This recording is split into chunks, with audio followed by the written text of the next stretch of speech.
This is an overview on how we are going to be using BadgerNet in our maternity care in an Aneurin Bevan University Health Board.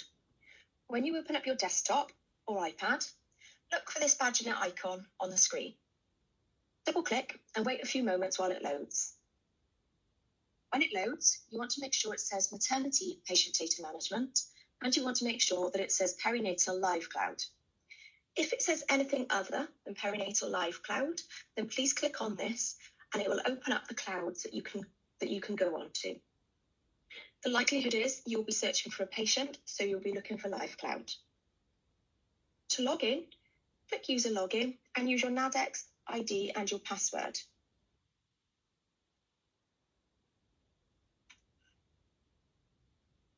Once you are logged in, your home screen will change ever so slightly, and you will be able to see that you have a box that says Outstanding Verifications and Student Reviews. If you have been a second checker, for example here, vitamin K, and someone has popped your name in and you haven't verified it at the time, this will be in your Outstanding Verifications list for you to click through and verify. To search for a patient, you can either search on Select Existing Women's Record or come to the top and select Women's Lists. You want to make sure it says Open Episodes. If it doesn't and you are looking for somebody that is currently admitted, you can click on Currently Admitted. To search for a patient, you can either use their NHS number, their CRN, their first name and last name, or their date of birth. Best practice would be to use a CRN or NHS number. For purposes of this, we are using a test account. I will double click onto the account I want, and it will open up their home screen. This is their version of their green antenatal All Wales handheld records. When you open up this screen, you can see it says their name, their NHS number, and their CRN. Beneath this, it says their date of birth, their address, and it will say their telephone number along here. It says their parity, their LNP, the booking date, and their EDD. It will tell you the current gestation, number of babies on scan, the booking BMI and current BMI. It will also tell you the blood group and their most recent HB as long as this has been inputted. Over onto this side, you'll see there is a clipboard.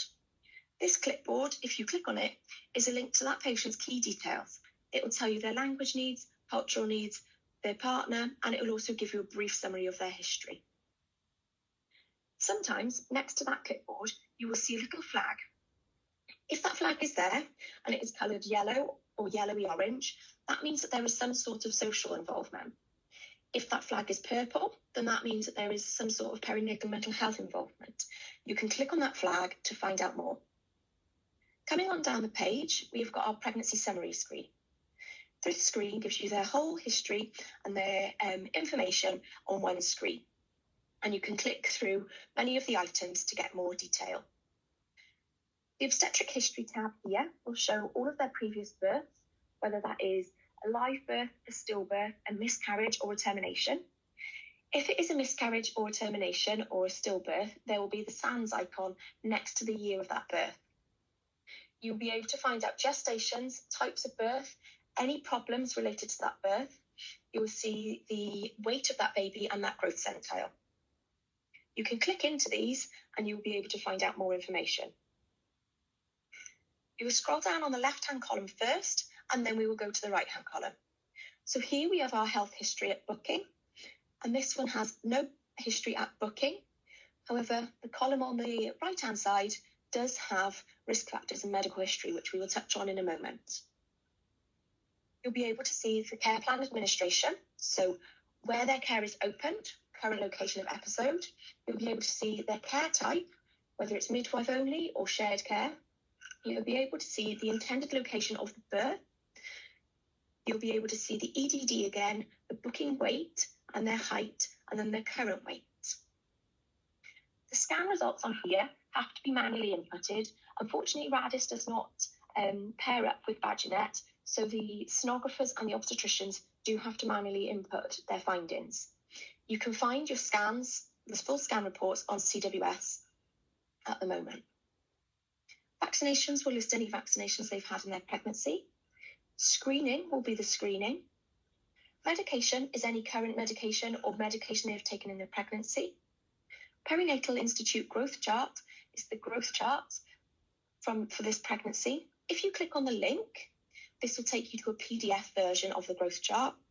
If we click on the Grow tab, which is over here on the left-hand side, it will take us to the live growth chart in this pregnancy.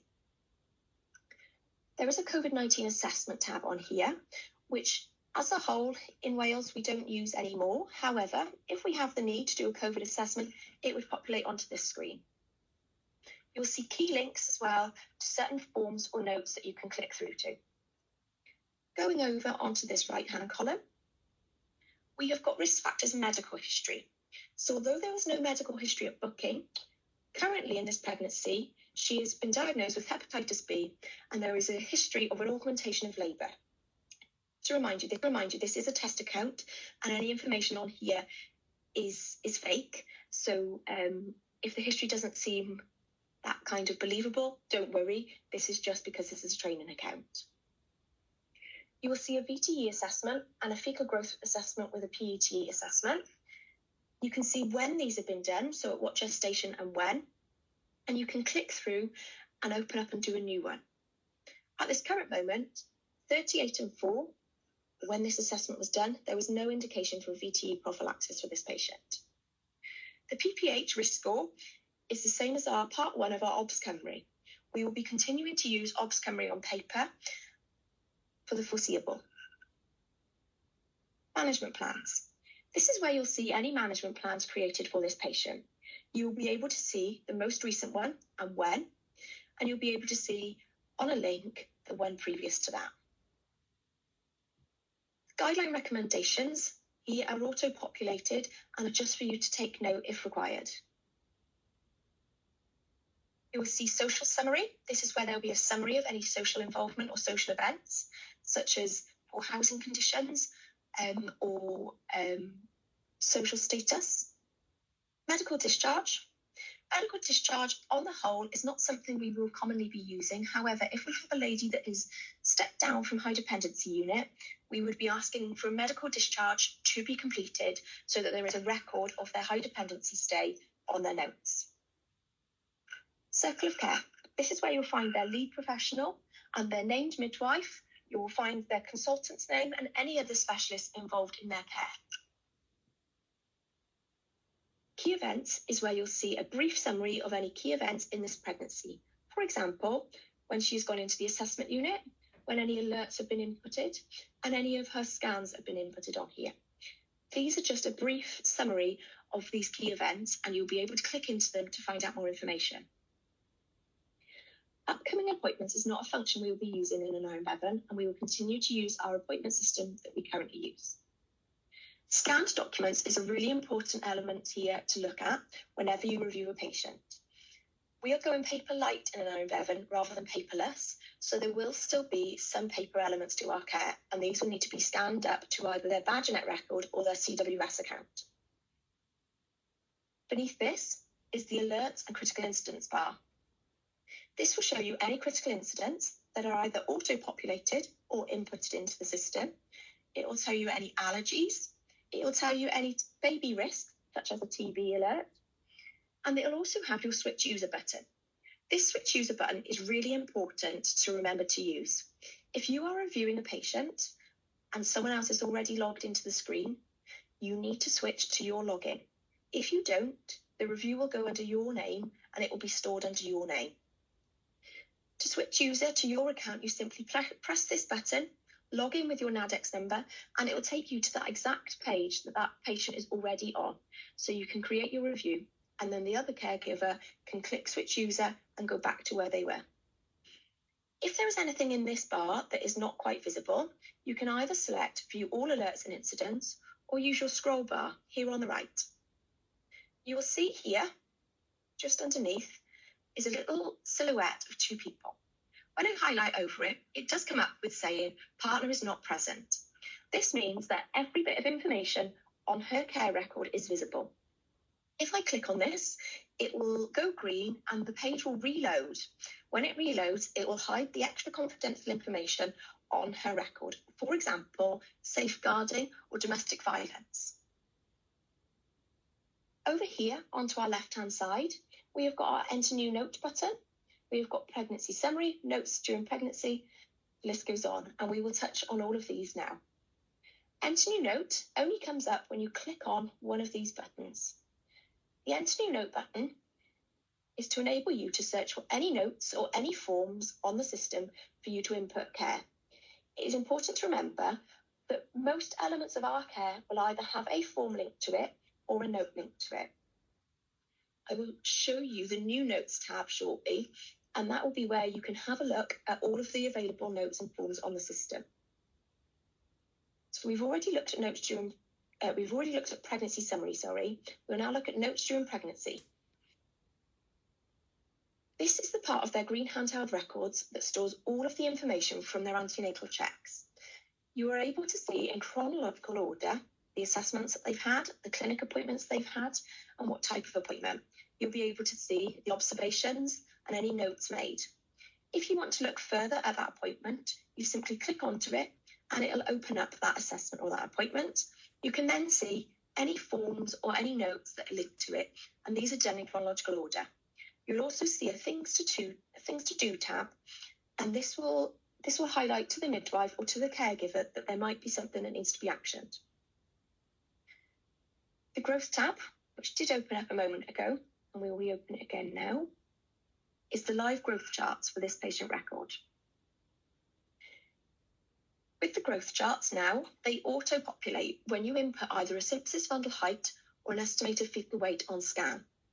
If they mark as a blue X, then that means that growth is within the normal parameters suggested by Perinatal Institute for that patient. If there is a red X, that means that it is out of the normal parameters suggested for that patient.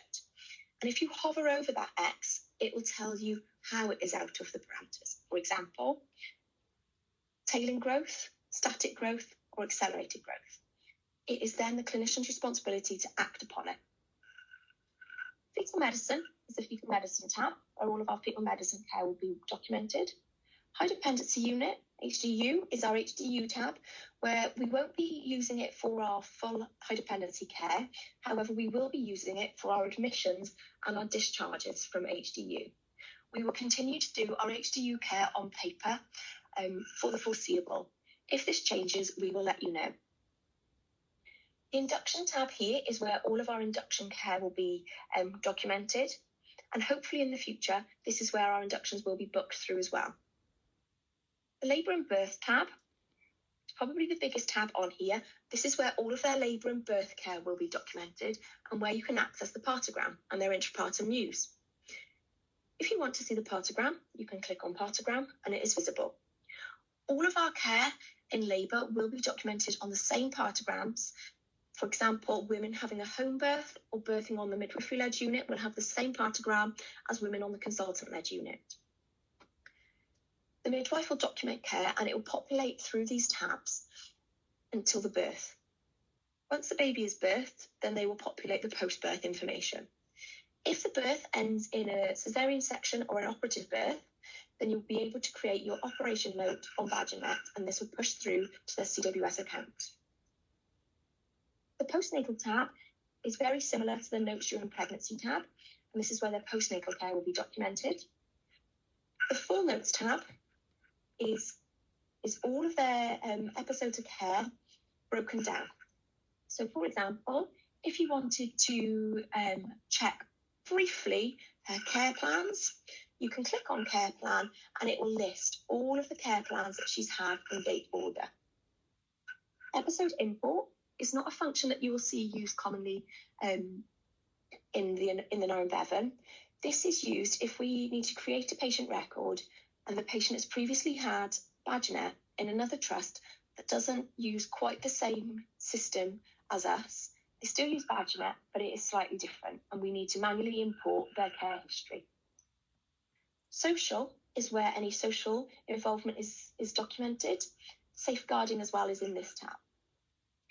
Anaesthetic summary.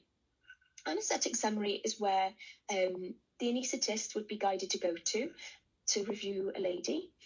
We also would guide them to go to their pregnancy summary and notes during pregnancy to find all the information they require. However, it is duplicated as well in places. So you will find your own way of working and your own way of reviewing the patient. These tabs are just to help you out. Perinatal mental health is where the perinatal mental health information will be stored from our multidisciplinary perinatal mental health team. Clinical narrative is the narrative of the care that that woman has had. It is a PDF document that can be printed, emailed, or stored separately. Task list, this is where we can add tasks to go to the to-do list. For example, you require blood tests taken on a lady postnatally. You can add this on the task list. This will prompt the midwife to complete that at the time when you have suggested. New notes. This is the tab that I touched on earlier on when I discussed enter new note. If you can't think what a form or note may be called for an element of care, come down to new notes and have a look through women's notes or women's forms.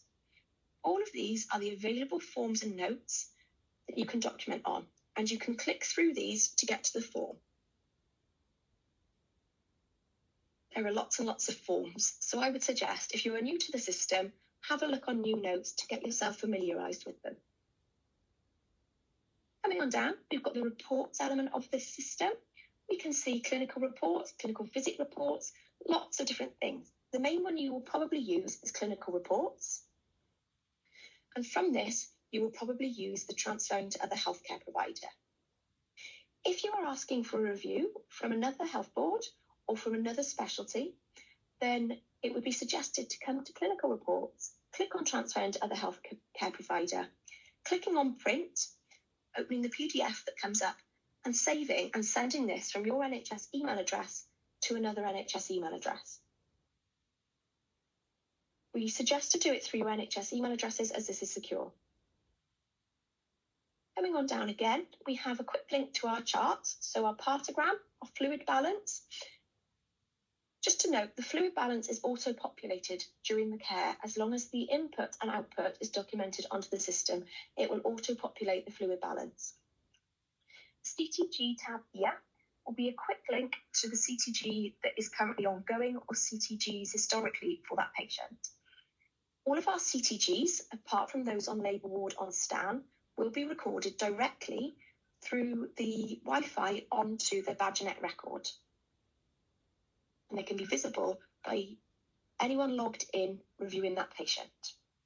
You'll be able to see other tabs on this, including the Muse chart.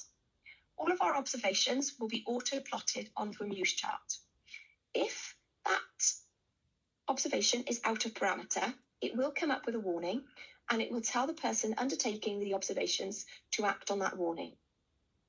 It will then auto-score the Muse level, and it will tell you how many reds and yellows and the Muse level. Coming on down, you can see Badger Notes. Badger Notes is the app that the women have on their phones or their devices. Badger Notes is opt-outable. BadgerNet is not. BadgerNet is our secure data management system within the NHS, whereas Badger Notes is the equivalent of their handheld records, and it will publish the information from their care. When I say publish the information from their care, it doesn't auto-publish. If you are providing an assessment or making a care plan and you wish for the woman to visualise it, you can click on the button at the bottom, usually that says Publish to Badger Notes. It will ask you to authorise this, and it will push that in a summarised form to that woman's Badger Notes app, and they will be able to see it. Again, this does not auto-publish things to their app, and it is only what is published by clicking on that button. The women are able to see their growth chart, the summary of care, and any information that's been pushed through, including leaflets. Once we have finished with a patient and we want to look up another person or we want to log off, there are several ways we can do this. To go back to our women's list, we can click on the current patient name and it will take us to the women's list. If we need to go back to the patient, we can click on the patient there, or we can double click on their name on the list. To go back to women's list again, if you don't click on this one, you can click back on women's lists. If you want to go back to the home screen, it is this button here, the badger in the corner. If you want to log out, you can either log out by clicking here, or you can log out by clicking on the X up here. We hope this overview has helped you have an understanding of how BadgerNet works in a 9-11. If you have any queries, concerns, or problems, then please let us know. You can contact us on abb.badgernet@wales.nhs.uk. Thank you.